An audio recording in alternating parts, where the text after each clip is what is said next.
We're in the test kitchen today where I develop new recipes, or at least new to me. Today I'm going to bring you along while I try to turn chicken piccata into a salad. I hope you'll stick with me. Hey there, welcome back to my kitchen. Thanks so much for spending your time with me today. We are in the test kitchen, which means the outcome of this one is uncertain. I am trying to turn one of my favorite, somewhat indulgent dishes into something a little bit lighter by turning chicken piccata into a salad. The goal of today is to have a really crispy, crunchy chicken breast on top of some really nicely dressed greens, dressed with lemon, capers, parsley, pretty traditional chicken piccata sauce, but turn it into a salad dressing. So we're gonna try to do that today. I've made this dish a couple times in the past and it's been passable, but I haven't gotten that super crispy crunch on the chicken that I really want. So today we're gonna incorporate some panko breadcrumbs, which I have not done in the past. I also don't fry very much in my kitchen, so every time I fry something, I learn a lot of new lessons. It is definitely not one of my core competencies. So I'm just gonna give it another practice today.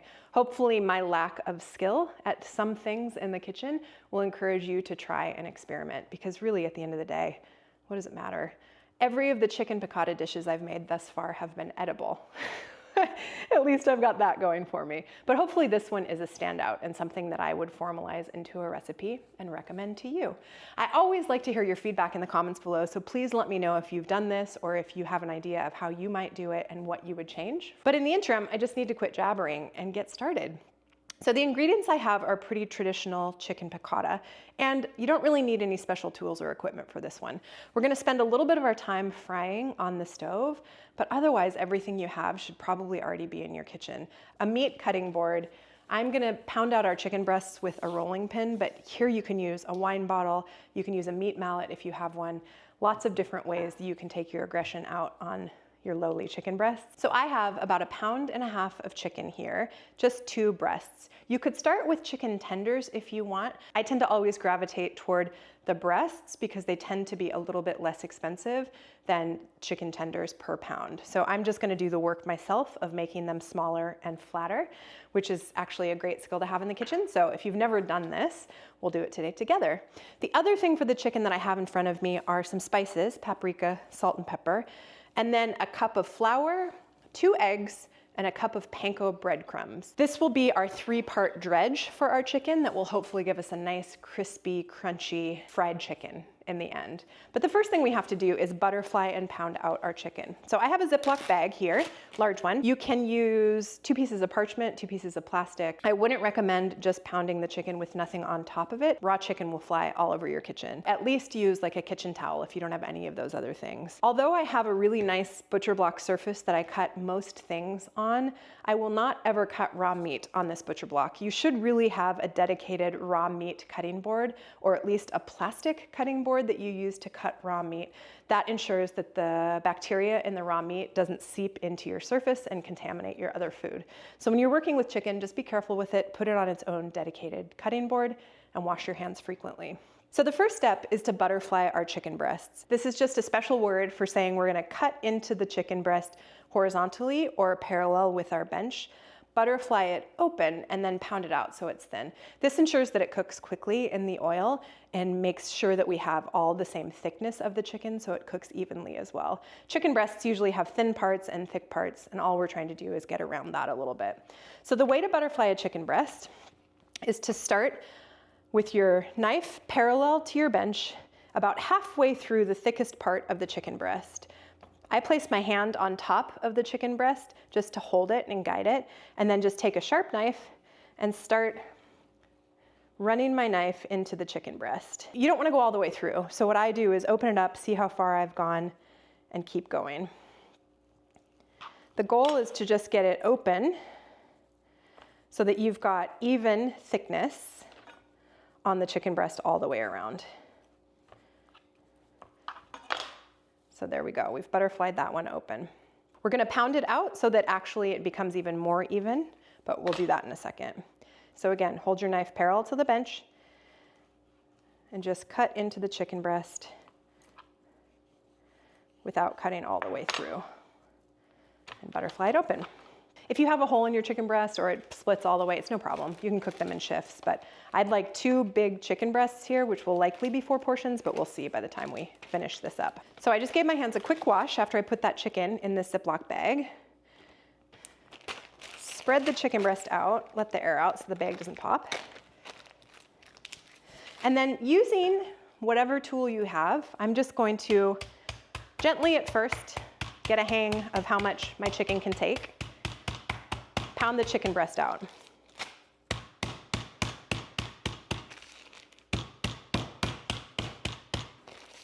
Again, we're going for consistent thickness here and to thin it out by about half.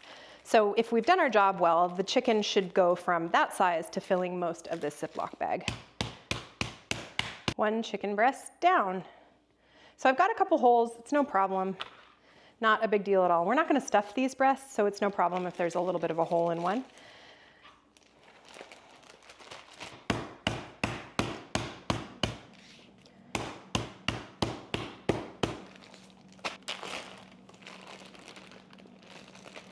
Chicken breast number 2.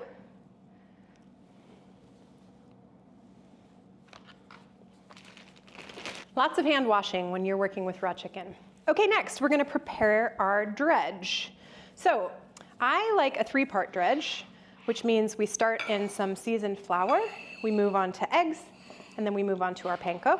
So the panko is good as is. I'm gonna crack our eggs into this bowl. I'm using 2. And I'm gonna add about 2 tablespoons of water to these eggs. Okay, so 2 eggs plus 2 tablespoons of water. I have written a tablespoon of paprika, a tablespoon of salt, and several good grinds of pepper. So we're gonna season this flour. The paprika doesn't actually impart that much flavor when you're frying with it. It just makes a really nice color. So I'm gonna add a tablespoon of paprika, and then a tablespoon of salt. We are not going to use all of this flour, so some of that paprika and salt will not make it into our final dish.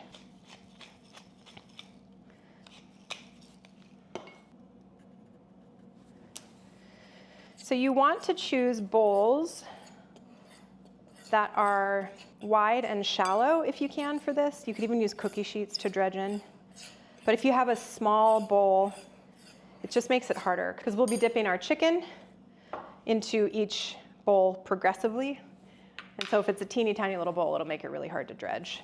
There's all sorts of guidance about how to dredge things for frying. I like a 3-part dredge. Starts with flour, egg and water, breadcrumbs, panko in this case. There's lots of different things that you can use to bread something to fry it. But the key here is to make sure it's very well coated. So the flour first, then the egg, then the panko. I've also got a plate to put our dredged chicken on. And a lot of people have a lot of different opinions about how to dredge, meaning one hand should be your dry hand, one hand should be your wet hand. I don't care too much about all of that. I'm washing my hands all the time anyway. So I'm gonna do what feels easiest for me. First breast goes into the flour.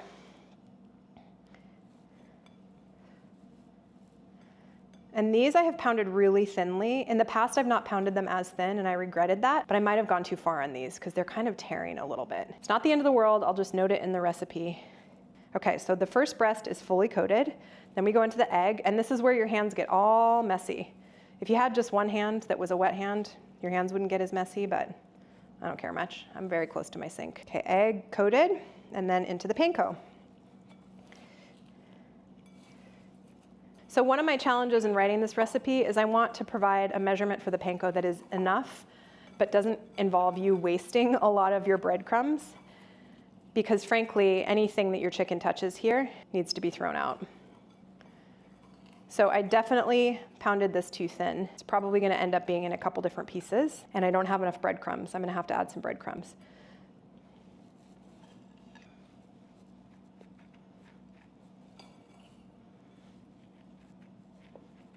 So my first lessons for my final recipe are, I need more than 1 cup of breadcrumbs. I used almost all of them on that first go around, so we're gonna add another cup of breadcrumbs.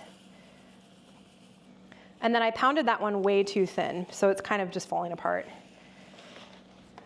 I think this one will be better. It's a little bit thicker, but that one is kind of a mess. So we're gonna try number 2. It does look like I've got about the right amount of egg and water, so I'm gonna keep with 2 eggs.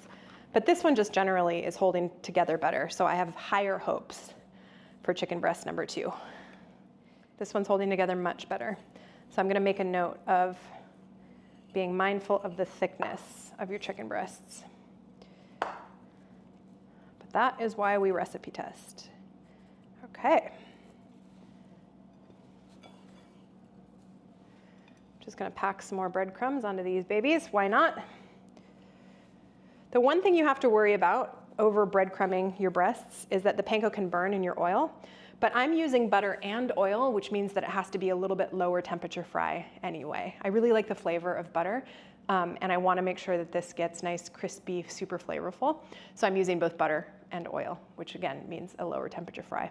Okay, I'm gonna get cleaned up, and then we're gonna get set up over on the stove to fry these bad boys. So I've just stored our chicken breasts in the fridge for just a couple minutes. I think it's gonna go really quickly once we get over to the stove frying that chicken. So I wanna have everything cut up and ready before we get over there. So on my bench, you'll see a head of butter lettuce. This is the first time I've tried butter lettuce. I've done radicchio, I've done romaine lettuce. I just want a sturdy lettuce that will be nice and fresh feeling and will take the dressing, the warm dressing well. So I think butter lettuce might be the ticket. Probably lots of different things you could use. Romaine worked fine, radicchio was fine, but it tastes a little bit stronger than a traditional lettuce. A whole bunch of flat leaf parsley. I have 5 garlic cloves. I'm a choose your own adventure garlic person though, so I'll probably write it with less. And then 2 tablespoons of lemon zest, a 1/4 cup or 4 tablespoons of lemon juice, and 1 full lemon. Let's start with the lemon. I'm gonna thinly slice this lemon, and it's gonna get sauteed a little bit. Not necessarily sauteed, but it's gonna get cooked a little bit in the sauce that we're making, and it will be a nice topper to our salad. So thinly slice, as thin as you can, 1 lemon. That amount of zest and juice was actually 2 lemons worth.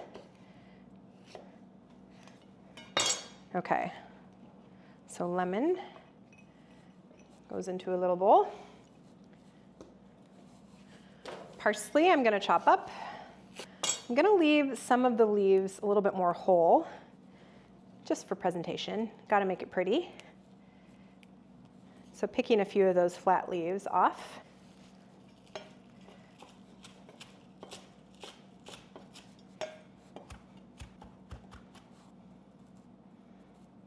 Put it into a small little container. Next, I'm gonna drain some capers. Capers are delightful little pickly, briny. I can't open this jar. A trick if you can't open a jar, onto a cloth on something hard. Turn the jar over, and the top pops a little bit easier. Maybe everyone in the world knows that, but it was a game changer to me. Okay, I'm gonna drain these capers. We're not gonna use all of them. I don't really want the brine, but I'm gonna reserve it in case I wanna add something a little bit briny. So I'm gonna go for about a 1/4 cup of capers, but this is something that you can really adjust up or down. It's about a 1/4 cup. And then last thing, which honestly, I don't have a ton of patience for, but we're gonna do it anyway, is to thinly slice these garlic cloves. So the way I prefer to handle garlic is to put it on my bench, pop it with the back of my hand on my knife. It crushes it a little bit. And here we want nice, thinly sliced cloves. So I'm gonna take the time to pull the papers off, leave them more intact, and thinly slice them. And do really thin slices, as thin as you have patience for. Just go slowly here, we're not in a hurry. If you need to, you can put your garlic clove on a stable base. So chop through, half or so of it, and then turn it on its end and go for the old stable base. 1 more mini container for the garlic. And the only other things we haven't talked about are our frying liquid and the wine. So I've got just a white table wine. Doesn't have to be anything fancy. If it doesn't taste good to drink though, don't cook with it. You can even use some of the brine of the capers or just omit it completely and use lemon juice as your acid. I like the white wine, it deglazes the pan a little bit, just adds a little bit of dimension. The frying liquid that we're using is half avocado oil and half butter. I want the flavor of butter, but the protection of high heat of the avocado oil. If you just fry in butter, you have to leave it at a relatively low heat or else the butter will burn. A good rule of thumb is to combine your not heat tolerant oil with something that can be used at a high heat. So for me, that's butter and avocado oil.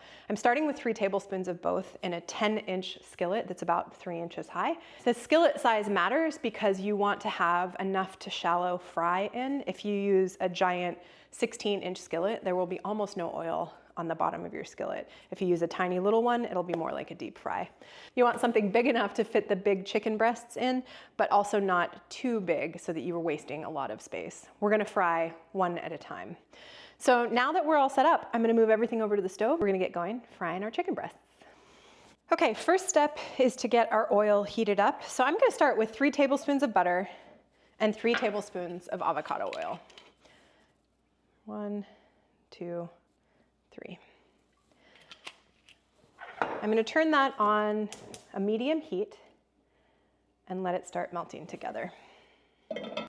So I've pulled our chicken out of the fridge and we're going to start cooking with the one that's a little bit dicey. So I just flipped it over. Since the better chicken breast was on top, it's now on bottom. So we're going to learn the lessons on the one that already looks kind of weird. So I'm just letting this oil come together. We want it to be hot, but not smoking. We don't want the butter to burn. So this feels to me to be about the right amount of oil. I'm just gonna let that butter continue to melt. We don't want the butter to brown, so I'm just being really thoughtful about when I put this first breast in, but again, this one's gonna be a learning experience.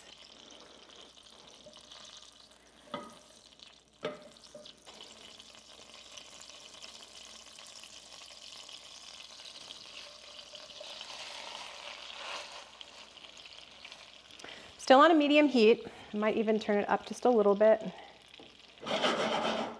We've been on for about 90 seconds. I've bumped the heat up to between medium and high, and I'm just keeping an eye on this. I've gotten a couple tools out as well, a spatula and tongs. This chicken breast actually might separate into 2 because it ripped a little bit when I was breading it, which is no problem. It'll make it easier to flip. So we've got a really light color on the bottom. We're not quite there yet. I want it to be dark and crispy brown. Throughout this cooking process, you can adjust your temperature up and down if you see your butter starting to burn or you see your chicken starting to burn or it's not sizzling enough for your liking. Feel free to play with this burner, adjust it up or down. Okay, it's been about 2.5 minutes. We're gonna check again to see where we are. This is the color that I desire. So we're gonna do a quick flip. That's exactly the color we want, right there.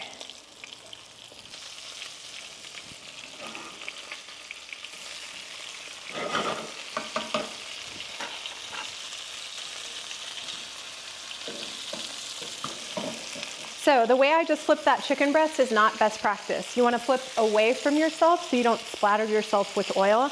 You saw me move out of the way to flip it. It's just what I had the most hands for at that moment. The only other thing that I have is a rack, just a random rack over the top of a cookie sheet. That's what I'm going to put my chicken breasts on when they're done so that the oil can drip off and they have the best chance of remaining crispy.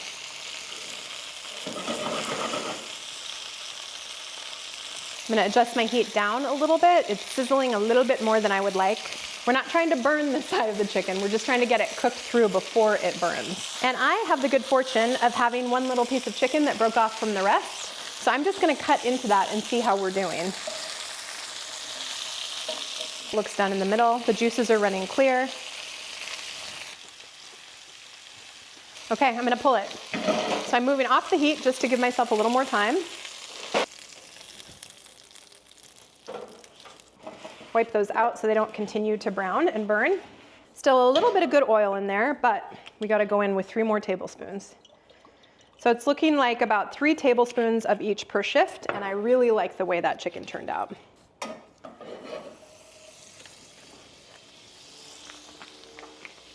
So onto our rack these go. So in previous attempts, when I've done this, I've had little bits that I wanted to get up from the bottom of the pan because I have not used panko breadcrumbs. Since I used panko and a fair amount of them fell out in the pan and I had to completely clear my pan, I don't think I'm gonna deglaze with wine. I don't think I need it. There's nothing to deglaze. So instead, I'm just gonna make our little pan sauce and have the acid be the lemon juice that we've already squeezed and also maybe a little bit of the caper brine. So our sauce is gonna start with 2 tablespoons of high quality olive oil. I just like the taste of that better since we're eating it as a dressing. We're just trying to heat this up a little bit. So our medium heat is totally fine. Okay, I can see that this is getting warm. Into that, I'm gonna add our capers, about 1/4 cup of capers. I'm just gonna fry them a little bit. This is when it's helpful to have a splatter guard. So I'm not really necessarily trying to get these crispy, but that would be a happy accident if it happened. So cooking these for like 60 seconds.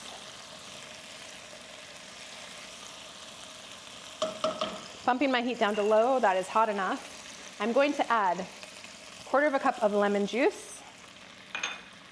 Our garlic goes in at this point. Lemon zest goes in at this point. We don't want to get color on the garlic. I just want it to cook a little bit. So this is over a low heat. Just trying to get our garlic a little bit cooked so it doesn't have that raw garlic bite.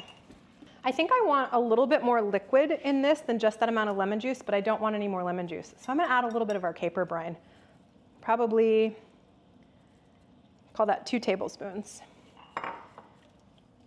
So again, just trying to cook the garlic a little bit so it doesn't taste raw.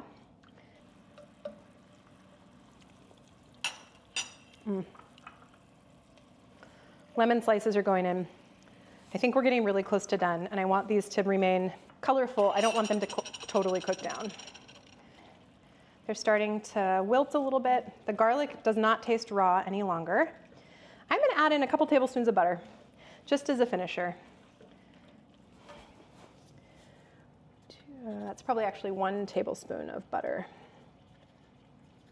And no wine. Capers, and then we did 2 tablespoons of the caper liquid.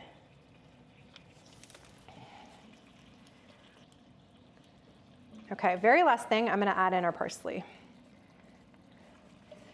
And we don't wanna cook this for long at all because we want the parsley to stay green. Just wilt it a little bit. And I think that's our dressing. Okay, so now I'm going to move back over to the bench, dress our lettuce, cut our chicken up, and plate and see how we did. Yeah, there's a couple pieces that I want to tear to make smaller. In goes our dressing. I'm going to do all of it and see what happens. I might need to double the amount of lettuce I recommend. But this is a warm dressing on lettuce that should be relatively sturdy, so it should do okay. A little bit of parsley. And then I'm going to plate some up. Yeah, I'm going to recommend more lettuce. But I feel like that was the right amount of dressing.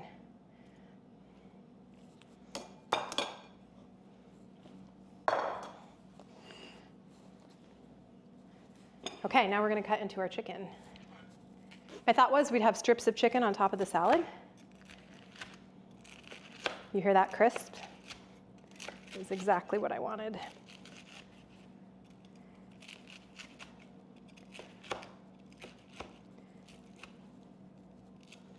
It's the thickest part of the chicken and it's cooked nicely.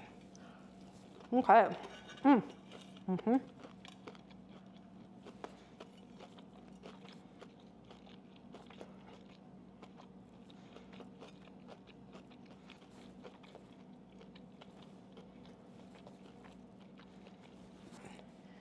Avoid it, a little bit of flaky salt on top. What do you think? And there, my friends, we have chicken piccata salad. So my hope for this salad is that the lettuce is still a little bit crispy, the chicken stays crispy, but we've got a nice dressing that's tangy, a little bit briny, very bright and lemony.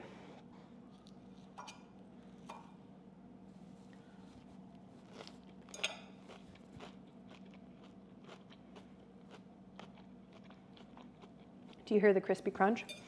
I know mouth sounds really annoy some people, but that's what we wanted. We wanted crispy chicken. Well, if I do say so myself, we succeeded. This recipe might be ready for prime time. So good. Generally, I'm really happy with the way this came out. So let me tell you what went well. I really liked the thickness on that first chicken breast. I think I just have to lean into it being 2 different pieces, which actually is great because then you end up with 4 portions from the amount of chicken that we had. So I like the crisp and the panko. I like the fry a lot. I like that we were able to pull the wine out of the recipe. We just didn't need it. I think it's perfect with the lemon juice and the lemon zest. I liked that we were able to add some of that caper brine. It gives it just a little bit of a salty, briny flavor in the background that coats the lettuce nicely. And then the amount of dressing that we made with the measurements that I noted was perfect. What I didn't love was the way the second chicken breast took a little bit longer. So we've already rectified that. We'll pound it thinner next time. We didn't have enough lettuce. We should add at least twice that much lettuce. And I think a combo of a tough lettuce and a more tender lettuce would work really well. And then I needed to add some extra salt to the dish at the end. That was definitely necessary. So maybe we salt the chicken a little bit more, and maybe we add some salt at the end to finish. But this recipe is great. I'd love to hear what you would do differently in this recipe. There's so many talented home chefs and professional chefs out there that have all sorts of good ideas. So if this is something you've made or you would make something like it, what would you do differently? Please tell me in the comments below. Thank you so much for being in the test kitchen with me today. These are really fun for me because I get to learn and cook at the same time, which are 2 of my favorite things to do. And also just give you a little behind the scenes in the process of how one might develop a recipe, or at least how this one develops a recipe. If you liked this video and the style of video, please give it a like. If you want to see more from me, please subscribe to my channel, and I look forward to seeing you in the test kitchen next time. Cheers.